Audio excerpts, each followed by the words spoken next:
Wife of Abhinandan part 46. ఇప్పుడు మైత్రి వాళ్ళ అమ్మ నాన్న రాలేని పరిస్థితుల్లో ఉన్నారు. కానీ తనకు పుట్టింటి తరపున చేయవలసినవి అన్నీ నేనే దగ్గరుండి చేస్తాను.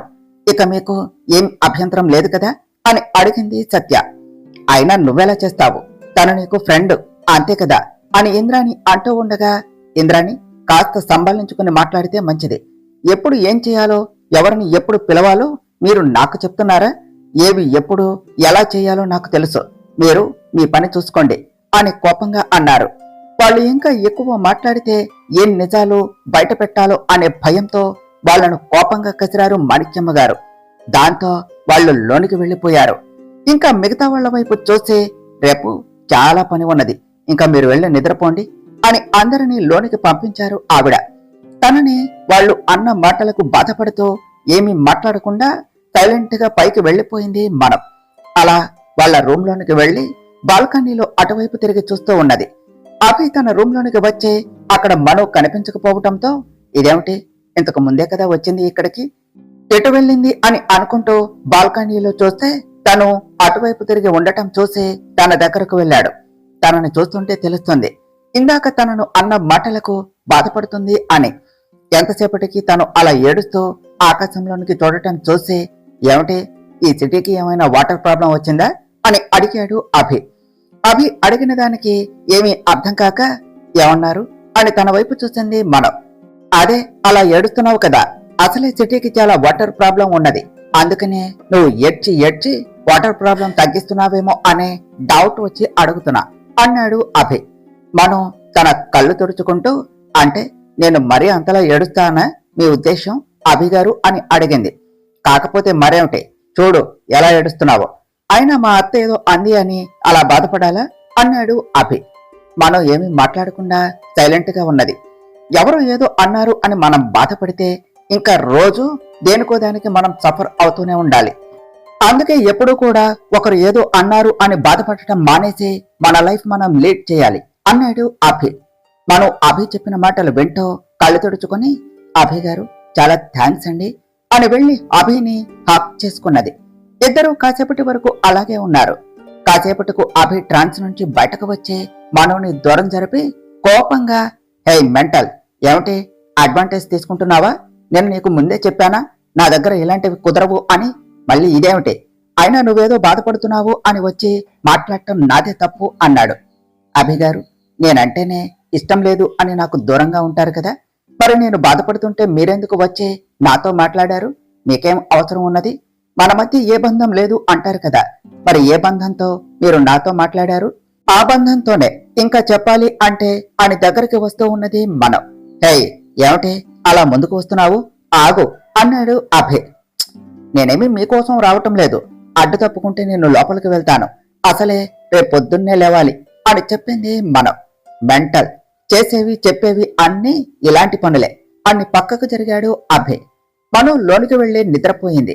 అభి అక్కడే బాల్కనీలో నిల్చొని మను చెప్పిన మాటల గురించి ఆలోచిస్తూ, నిజంగానే ఇది బాధపడితే నేనెందుకు వచ్చి తనతో మాట్లాడాను? ఇంకా ఈ రాక్షసి నా మైండ్ మొత్తం పొల్యూట్ చేసేస్తుంది. దీని గురించి ఇంత తక్కువ ఆలోచిస్తే అంత మంచిది. అసలు దీని గురించి ఆలోచించటమే కాదు, దీని వైపే చూడకూడదు. ముందు దీనికి దూరంగా ఉండాలి, లేకపోతే ఏమైనా జరగవచ్చు అని అభి కూడా లోనికి వెళ్లిపోయాడు. నెక్స్ట్ డే మార్నింగ్ సత్య, సిద్ధు, ప్రియ ఇంకా సంతోష్ వాళ్ళంతా కలిసి పూజకు కావలసినవి ఏర్పాట్లు చేస్తూ ఉన్నారు. మాణిక్యమ్మ గారు కూడా దగ్గరుండి అన్ని పనులు చూసుకుంటున్నారు. మనం పూజకు టైం అవుతుంది అని రెడీ అవుతూ ఉన్నది. ఇంతలోనే మాణిక్యమ్మ గారు, అమ్మ మైత్రి అంటూ వచ్చారు. మనం ఆవిడని చూసి, అమ్మమ్మ మీరా, నేనే కాసేపట్లో వచ్చేదానని కదా, మీరెందుకు రావటం అన్నది. నువ్వు రావాలంటే నేను రావాల్సిందేగా అమ్మా, అందుకనే వచ్చాను అన్నారు మాణిక్యమ్మ గారు. మనో అర్థం కాక చూస్తూ ఉంటే మాణిక్యమ్మ గారు తన చేతిలో ఉన్న వాటిని మనోకి ఇచ్చారు. మనో వాటి వైపు చూసి, అమ్మమ్మ మళ్ళీ ఇవన్నీ ఎందుకు చెప్పు, నాకు ఇవి ఇష్టం ఉండదు అని తెలుసు కదా అని చెప్పింది. పిచ్చి పిల్ల, నీకు సొంతమైన వాటిని నీకు ఇస్తున్నాను అంతే అమ్మా. ఇవన్నీ కూడా నా కోడలు అపర్ణ ఉన్న రోజుల్లో అభి చిన్నగా ఉన్నప్పుడే తన కోడల కోసం అని చేయించుకున్నది. ఇప్పుడు నీకు వీటిని ఇవ్వటానికి తను లేదు, అందుకనే నేను ఇస్తున్నాను, తీసుకో అన్నారు మాణిక్యమ్మ గారు. మనం ఆవిడ మాటలకు అడ్డు చెప్పలేక వాటిని తీసుకున్నది. ఆ జ్యువెలరీ మొత్తం కూడా చూడటానికి చాలా బాగున్నాయి. వాటిని చూసి, అమ్మమ్మ, ఇప్పుడు వీటిని నేను తీసుకోలేను, కానీ మీ మాట కాదు అనలేక తీసుకుంటున్నాను. కానీ అభిగారు నన్ను తన భార్యగా ఒప్పుకున్నప్పుడు మాత్రమే నేను వీటిని వేసుకుంటాను. అప్పటి వరకు ఆ లాకర్లోనే పెట్టేస్తాను అని చెప్పింది మనం.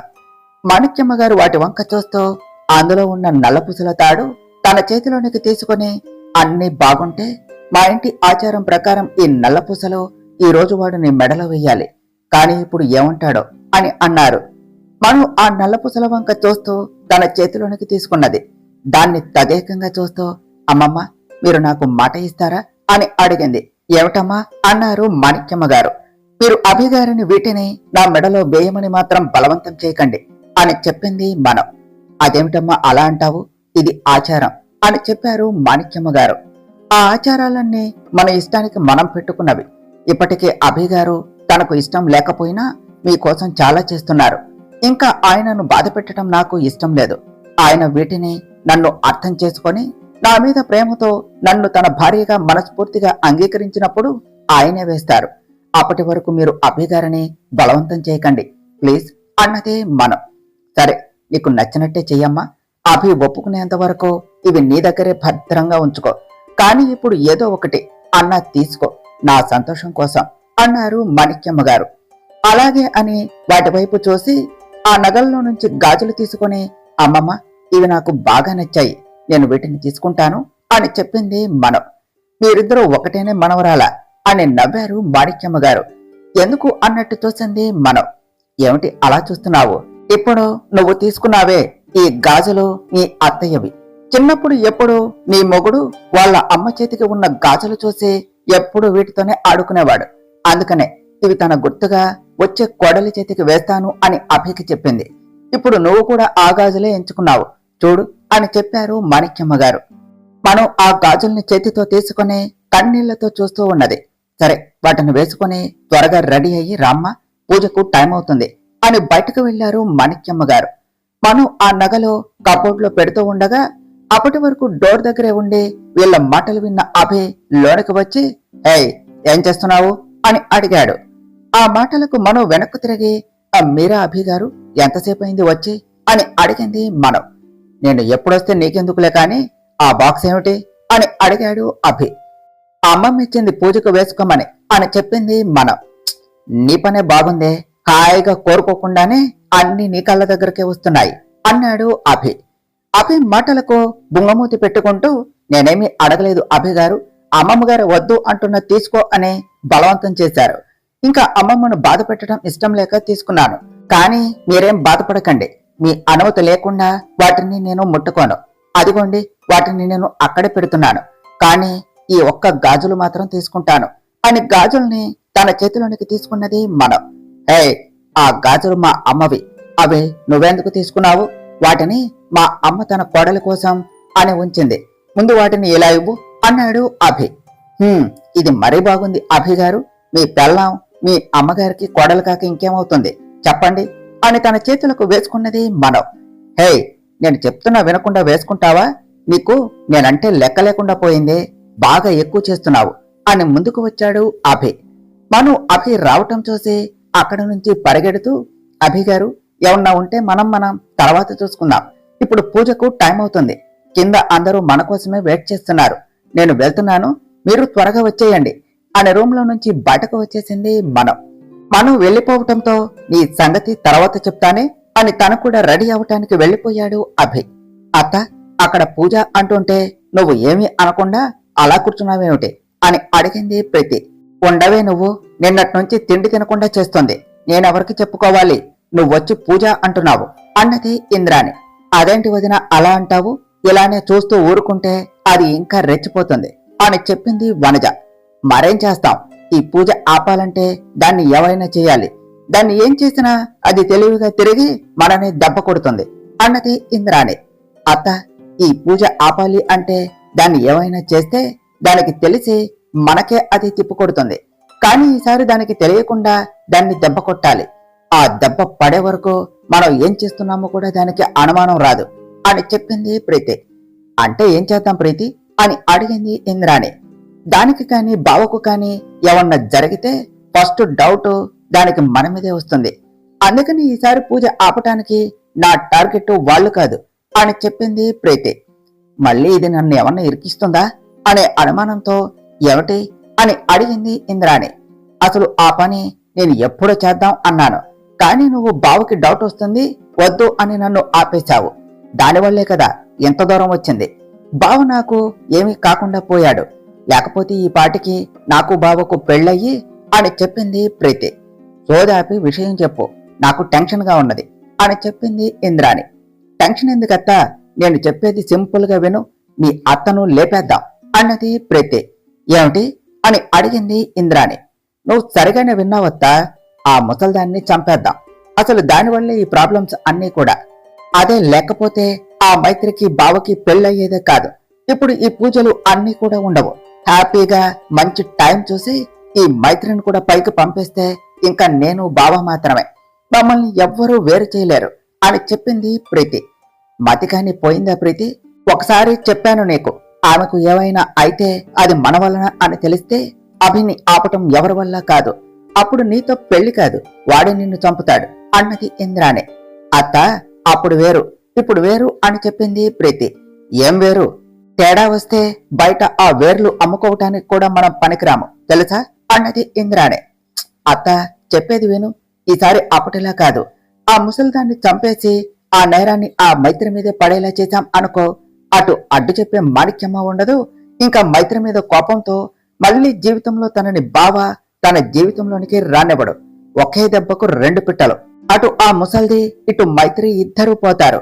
ఇంకా అప్పుడు అభి మనం చెప్పినట్టు వినేలా చేసుకుంటే చాలు, ఇంకా మనకు ఏం ప్రాబ్లం ఉండదు అని చెప్పింది ప్రీతి. నువ్వు చెప్పే ప్లాన్ అంతా బాగానే ఉన్నది, కానీ ఏమి తేడా రాదు కదా అని అడిగింది ఇంద్రాణి. ఏం కాదు, నన్ను నమ్ము, అన్నీ నేను చూసుకుంటాను అని చెప్పింది ప్రీతి. సరే అయితే మరి ఏం చేద్దాం? ఎలా ఆవిడను చంపాలి అని అడిగింది ఇంద్రాణి. నేను నిన్న నైట్ పూజ అనగానే దాన్ని ఆపటానికి నైట్ అంతా కూర్చొని బాగా ఆలోచించాను. ఇలా చేస్తే ఆ ముసలిది చస్తుంది, మైత్రి జైలుకు వెళ్తుంది అని తను అనుకున్న ప్లాన్ అంతా చెప్పింది ప్రీతి. ప్రీతి, నువ్వు వేసిన ప్లాన్ అంతా బాగానే ఉన్నది.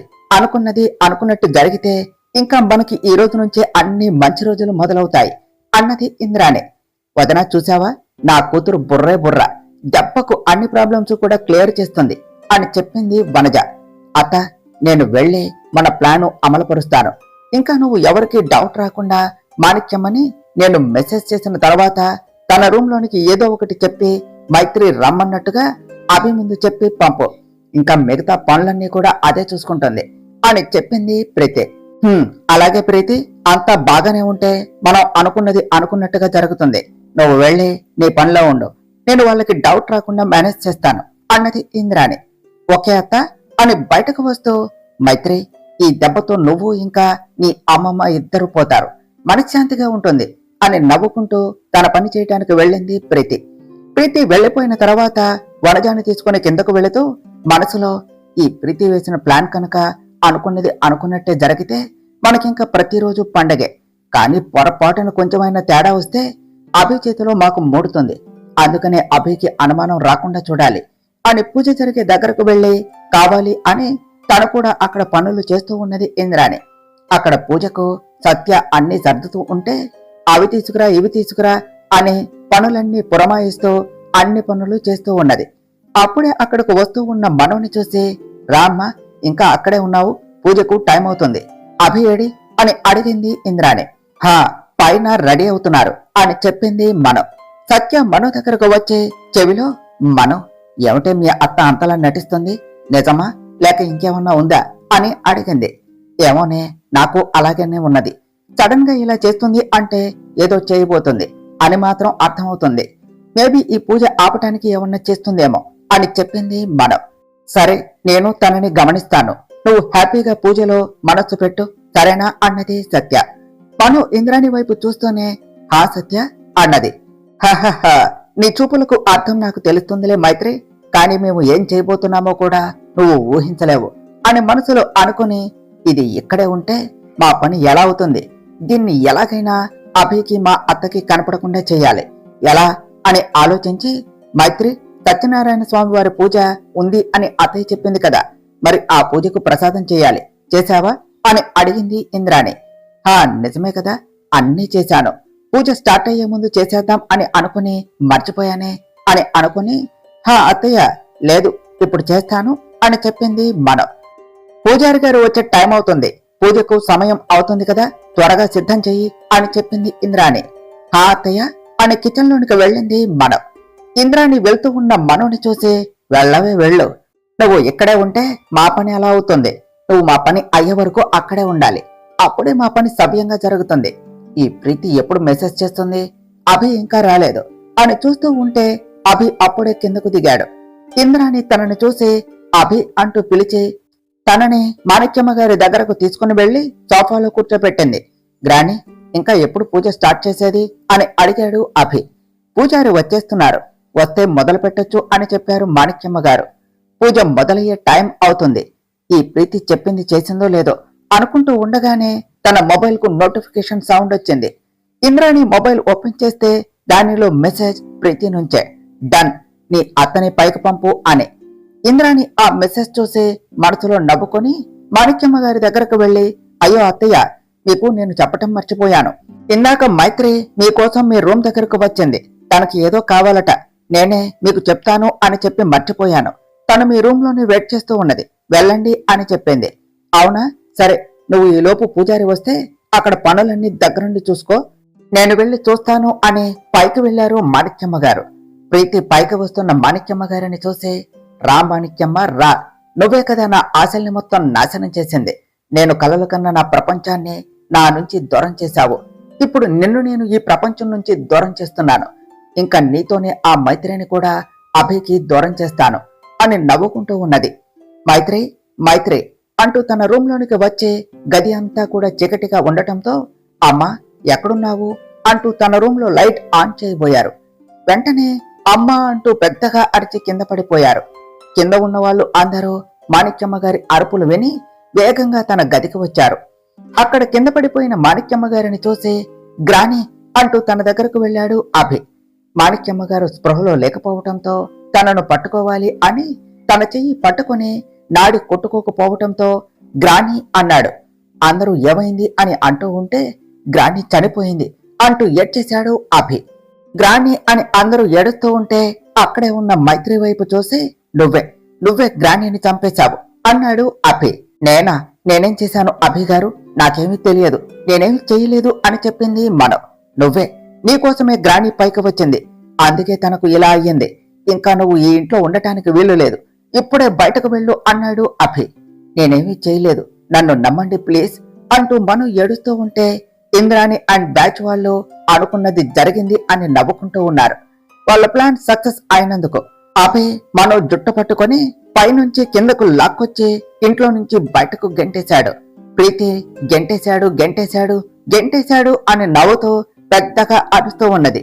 సిద్ధు ప్రీతి మాటలు వింటూ తన వైపు చూసి, ఏయ్ నీకు ఏమన్నా పిచ్చా, అయినా నువ్వు ఇంకా ఇక్కడే ఉన్నావు, నిన్ను ఎవరూ గెంటేలేదు ఏంటి, పొద్దున్నే నిలబడి మరీ కలలు కంటున్నావా, అయినా నీతో నాకెందుకులే, అవతల నాకు చాలా పనుంది, తప్పుకో అని కిందకు వెళ్లిపోయాడు.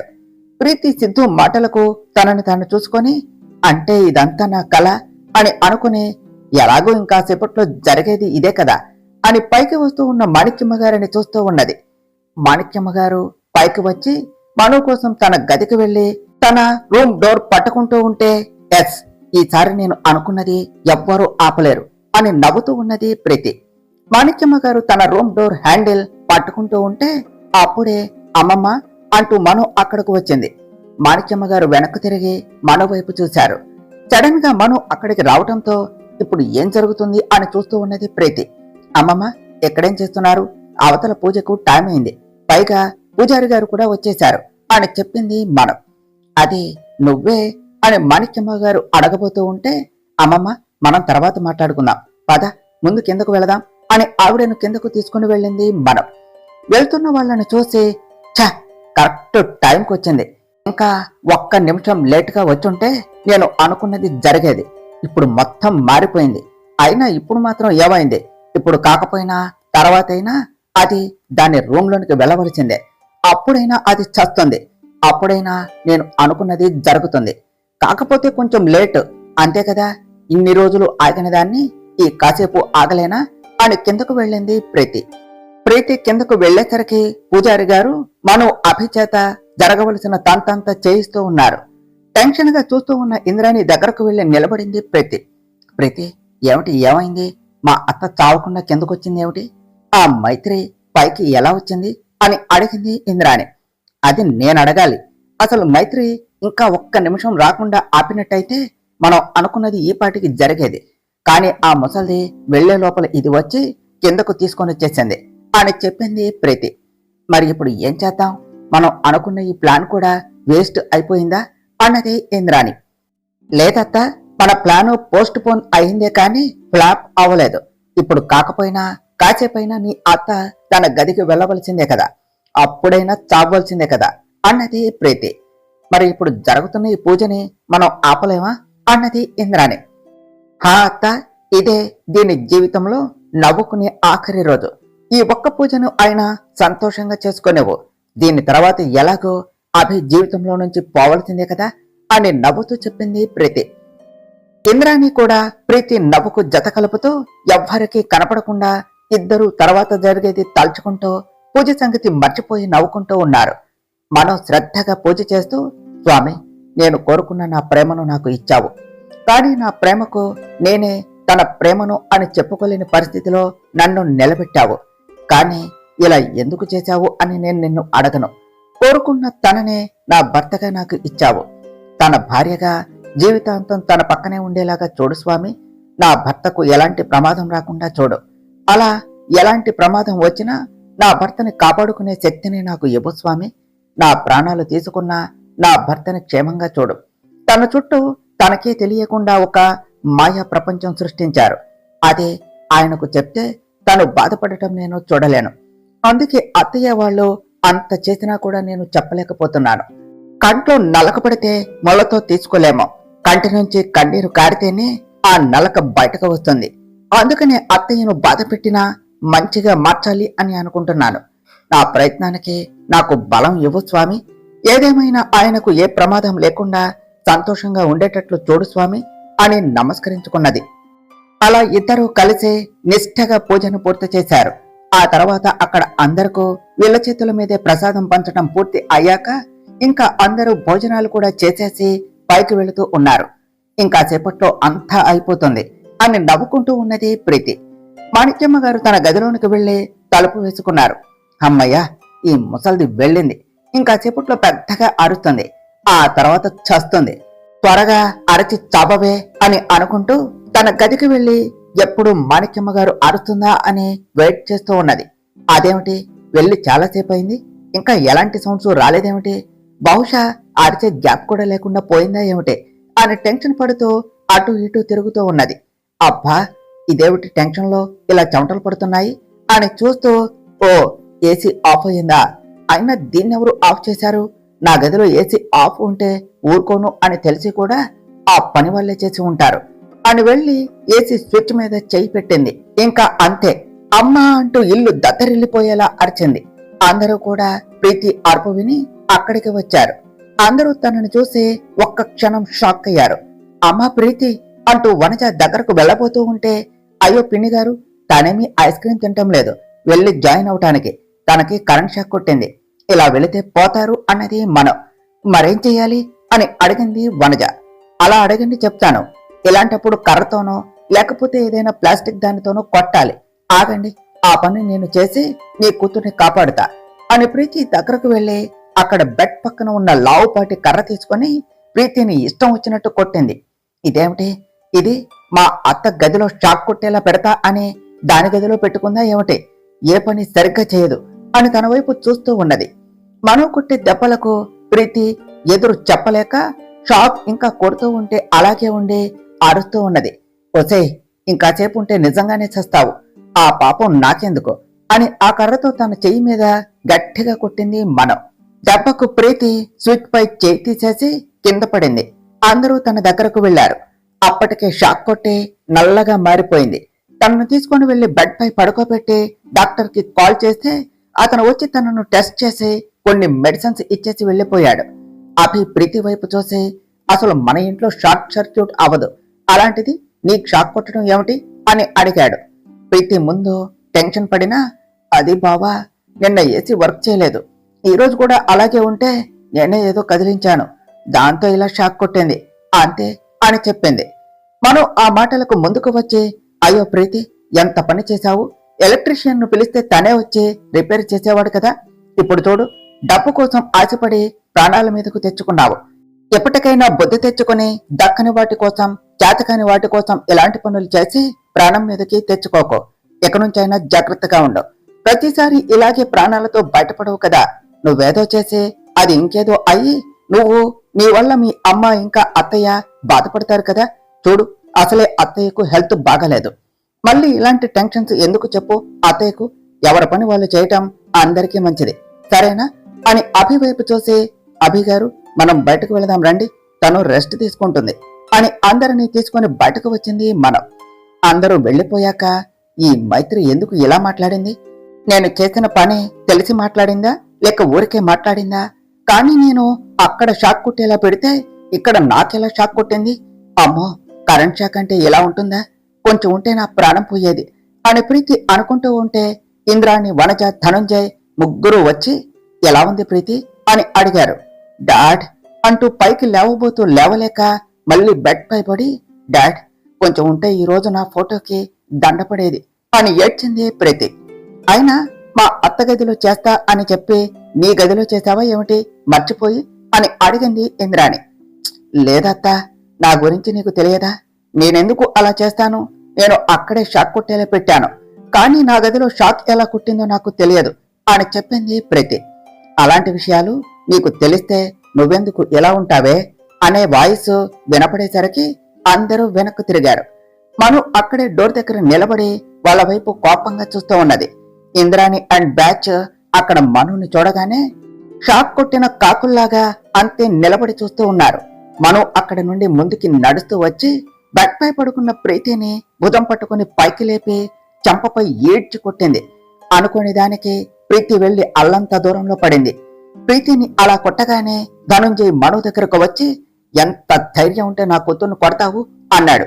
నిజమే, కొట్టాల్సింది దాన్ని కాదు, దాన్ని అలా మనుషులు ప్రాణాలు తీసేలా పెంచిన నీలాంటి వాళ్ళను కొడితే దానికి అప్పుడు బుద్ధొస్తుంది అని అంతే కోపంగా అన్నది మను. మను అలా అనగానే ధనుంజయ్ కూడా స్థానుడైపోయాడు. మను ప్రీతి దగ్గరకు వెళ్లి కింద పడిన దాన్ని లేపి, నీకు ఇప్పటికీ చాలాసార్లు చెప్పాను, అయినా కూడా నీకు బుద్ధి రాదా, ఏకంగా ప్రాణాలు తీయటానికి కూడా వెనుకాడవా, అసలు నువ్వు ఆడదానివేనా, నిన్ను కొట్టడం కాదు, నిన్ను చూడాలి అంటేనే నాకు చీదరగా ఉంది అని చెప్పింది. హే, ఏం వాగుతున్నావు, నేనేమి చేశానని నన్ను కొడుతున్నావు అని అడిగింది ప్రీతి. హా, ఏం చేశావా, నిజం బయటపడ్డా కూడా ఏం తెలియనట్టు మాట్లాడటం నీకే చెల్లుతుంది ప్రీతి. సరే, నా నోటితో చెప్తా వినో, ఎందుకు ఇలా అమ్మమ్మ గారిని చంపాలి అని చూశావు అని అడిగింది మను. మను అలా అనగానే తనకి నిజం తెలిసిపోయింది అని ప్రీతికి అర్థమైంది. అయినా కూడా నిజం ఒప్పుకోకుండా, ఏం మాట్లాడుతున్నావు, పిచ్చిగానే పట్టిందా అని బుకాయిస్తూ ఉన్నది. నిన్ను ఇలా మంచిగా అమ్మ అయ్యా అంటే ఎందుకు చెప్తావే, ఆల్రెడీ ఒకసారి షాక్ కొట్టింది, ఇప్పుడు నిజం చెప్పలేదు అనుకో, చెప్తున్నా, మళ్ళీ ఎప్పుడు ఎక్కడ నీకు షాక్ కొడుతుందో నేను చెప్పలేను, ఆ తర్వాత నన్ను అడగొద్దు అని చెప్పింది మను. హే, ఏమిటి, చెయ్యని తప్పు ఒప్పుకోమని బెదిరిస్తున్నావా అన్నది వనజ. అయ్యో పిన్ని, మీకు అలా అనిపిస్తుందా? లేదు, నేను బెదిరించటం లేదు, ఇన్ఫాక్ట్ నిజం చెప్తున్నాను, ఆల్రెడీ చేసి చూపించాను, ఇంకా బెదిరించటం ఎలా అవుతుంది, చేసేదే చెప్తున్నాను. ఇప్పుడు అది ఎందుకు ఇలా చేసిందో నిజం చెప్పాలి, లేకపోతే నేనేం చేస్తానో మీ ఊహకే వదిలేస్తున్నా అని ప్రీతి వైపు చూసి తన జుట్టు పట్టుకుని ఆ చెంప ఈ చెంప రెండు వాయించింది మనం. హే, ఏమిటి దాన్ని అలా కొడుతున్నావు, ముందు దాన్ని వదులు అన్నది ఇంద్రాణి. చంపలేదు, సంతోషించండి, అది చేసిన పనికి, ఇప్పుడు నిజం చెప్తావా చస్తావా అని కొడుతూ ఉన్నది మనం. కొట్టకు కొట్టకు అని అంటూ తట్టుకోలేక, చెప్తాను చెప్తాను, నేనే చేశాను అని చెప్పింది ప్రీతి. ఓసై పిచ్చి ముద్దా, నువ్వు చేశావు అనే కది కొడుతుంది, నేను అడిగింది చేశావా లేదా అని కాదు, ఎందుకు చేశావు అని అన్నది మనం. ఎందుకు ఏమిటి, ఎందుకు, అసలు దీనంతటికి కారణం అదేగా, అందుకనే, అదే లేకపోతే అందుకనే దాన్ని చంపాలి అనుకున్నాను, అది నీకు బావతో పెళ్లి చేయటమే కాక మళ్ళీ ఇలా పూజలు అని పునస్కారాలు అని చేయిస్తూ ఉంటే చూస్తూ ఊరుకోవాలా? ఆ ముసల్దే లేకపోతే ఈ పాటికి నాకు బావకు పెళ్ళయ్యేది. అయితే ఏమిటి, ఇప్పుడు వెళ్ళి అందరికీ చెప్తావా నేనే చేశాను అని? నీ దగ్గర సాక్ష్యం ఉందా? నువ్వు ఒక్కదానివి చెప్తే నమ్మేస్తారా? పైగా దానికి ఏమీ కాలేదు కదా. ఇంకా నువ్వు చెప్పినా నమ్మరు. ఇంకా నన్ను కొడతాం ఆపి పోయి పని చూసుకో. నా బావను నాకు దక్కకుండా చేసిన నిన్ను దాన్ని ఇద్దరిని వదలను. ఎప్పటికైనా బావ నాకే సొంతం, నాకు మాత్రమే సొంతం అన్నది ప్రీతి. మనో ప్రీతిని మళ్ళీ గట్టిగా ఒకటి పీకింది. ప్రీతి పెదవి చిట్లి రక్తం వచ్చింది. అసలు ఇంత దారుణంగా ఎలా పుట్టావే? బై బర్త్ ఇంతేనా? లేక నీ అమ్మ బాబులు నిన్ను ఇలా తయారు చేశారా? నీ సంతోషం కోసం ఎంతకైనా తెగిస్తావా? చివరికి మనుషుల ప్రాణాలు తీయటానికి కూడా వెనుకాడవా? ప్రేమ ఎప్పుడూ కూడా ఎదుటి వాళ్ళ క్షేమం కోరుకుంటుందే కాని ఇలా ప్రాణాలు తీయమని చెప్పదు. నువ్వు ఎలాంటి పిచ్చి పనులు చేస్తున్నావు అంటే నీది ప్రేమ కాదు, దీన్ని పైశాచికత్వం అంటారు. చూడు, ఇప్పటి వరకు నువ్వు ఎన్ని చేసినా కూడా నేను ఎందుకు నిన్ను ఏమీ అనకుండా ఉన్నానో తెలుసా? ఎంతైనా నువ్వు ఆడపిల్లవు అని చూస్తూ ఉన్నాను. నా సహనాన్ని అసమర్థతగా తీసుకుంటే అది నీకే ప్రమాదం, గుర్తుపెట్టుకో. అయినా ఒకరికి నీ గురించి చెప్పి సింపతి గెయిన్ చేయటం నాకు చేత కాదు. ఏదైనా ఫేస్ టు ఫేస్ తేల్చుకోవటమే నాకు వచ్చు. ఇంకోసారి ఇలాంటి పిచ్చి పిచ్చి పనులు చేస్తే ఇలా చిన్న చిన్న షాక్లతో వదిలిపెట్టాను. నేను మరీ అంత మంచిదాన్నైతే కాదు. నా జోలికి వచ్చినా వదిలేశాను, కానీ నా మొగుడు జోలికి కానీ నా అన్న వాళ్ళ జోలికి కానీ వస్తే నిన్ను చంపటానికి కూడా వెనుకాడను. ఇదే లాస్ట్ అండ్ ఫైనల్ వార్నింగ్ అని వెనక్కు తిరిగి వెళ్లిపోతూ ఆగి మళ్ళీ వెనక్కు తిరిగి ఇంద్రాణి వైపు చూసి, అత్త, నీ అత్తని చంపటానికి నువ్వు చూశావు. ఎప్పుడైనా కూడా పెద్దవాళ్లను చూసే చిన్నవాళ్లు నేర్చుకుంటారు. నీ అత్తని నువ్వు చంపటానికి చూసినట్టే నా అత్తని నేను చంపాలి అని చూస్తే నీ పరిస్థితి ఏమిటి? ఒకసారి తెలుసుకో. ఇక నుంచైనా దానితో తిరగటం మానేసి మంచిగా ఉండు. లేకపోతే ఎవరిని ఎక్కడ ఎలా ఉంచాలో అక్కడ ఉంచుతాను అనేసి వెళ్లిపోయింది మనం. ఇంద్రాణి వెళ్తూ ఉన్న మనుని చూసి భయంతో బిగుసుకుపోయింది. ఆల్మోస్ట్ ఆల్ ఆ నలుగురు కూడా సేమ్ పొజిషన్ ని కంటిన్యూ చేశారు. ముందుగా వనజ తేరుకుని ప్రీతి దగ్గరకు వెళ్లి, బేబీ, బాగా నొప్పిగా ఉందా అని అడిగింది. మరే, తీసుకెళ్లి పూల పాన్పు మీద కూర్చోపెట్టారు కదా, ఎలా ఉంటుంది అని చూసి కూడా అడుగుతావా? మామ్, అది అలా కొడుతూ ఉంటే చూస్తూ ఉన్నారే తప్ప ఒక్కరు కూడా అడ్డు రాలేదు అన్నది ప్రీతి. ధనుంజయ్ ప్రీతి అంటూ దగ్గరకు వచ్చి, బేబీ సారీ మా, దాన్ని అలా చూసేసరికి మాకు మాటలు రాలేదు. అప్పటికి ధైర్యంగా మాట్లాడితే అది చూసే చూపుకే భయం వేసేసింది అన్నాడు. అవును ప్రీతి, నీకు తెలుసు కదా అది ఎలాంటిదో, అందుకనే ఏమీ చేయలేకపోయాము. అయినా అది అలా కొడుతూ ఉంటే నువ్వు మాత్రం ఏం చేశావు చెప్పు? సైలెంట్ గా దెబ్బలు తిని నిజం చెప్పేశావుగా అన్నది ఇంద్రాణి. దీన్ని తేలికగా అడ్డు తప్పించొచ్చు అనుకుంటే ఇది మనకు ఏకై వచ్చి మేకులా మారిందిగా అన్నది వనజ. అవును వదిన, దీనికి మనం చేసేవన్నీ కూడా ఎలానో తెలిసిపోతున్నాయి. దాంతో చివరకు అది మన పని చెప్తుంది. అయినా ఇప్పుడు దీనికి ఎలా తెలిసింది అని అడిగింది ఇంద్రాణి. నేను అదే అనుకుంటున్నానత్త, మన ప్లాన్ దానికి ఎలా తెలిసింది అని అన్నది ప్రీతి. కానీ ఒక్కటి ప్రీతి, ఇప్పుడు మాత్రం మనం దాన్ని ఏమీ చేయలేము. ఇకపై నువ్వు కూడా ఎలాంటి పిచ్చి ప్లాన్స్ వేయకుండా సైలెంట్ గా ఉండు. అది ఆదమర్చినప్పుడు దాన్ని దెబ్బ కొట్టాలి, లేకపోతే మన పని అదే చెప్తుంది అన్నది ఇంద్రాణి. మిగిలిన వాళ్ళందరూ కూడా అదే నిజం అనుకుని కొన్నాళ్లు మైత్రి జోలికి వెళ్ళకూడదు అనుకున్నారు. కానీ ప్రీతి మాత్రం దీనికి మా ప్లాన్ ఎలా తెలిసిందా అని ఆలోచిస్తూ ఉన్నది. తరువాత ఏమి జరిగిందో నెక్స్ట్ పార్ట్లో తెలుసుకుందాం ఫ్రెండ్స్. డియర్ ఫ్రెండ్స్, మీకు కనుక ఈ కథ నచ్చినట్లయితే మీ అభిప్రాయాలను కామెంట్ల రూపంలో తెలియచేయండి. ఈ వీడియోను లైక్ చేయండి, షేర్ చేయండి, మా ఛానల్ను సబ్స్క్రైబ్ చేసుకోండి ఫ్రెండ్స్. Thank you.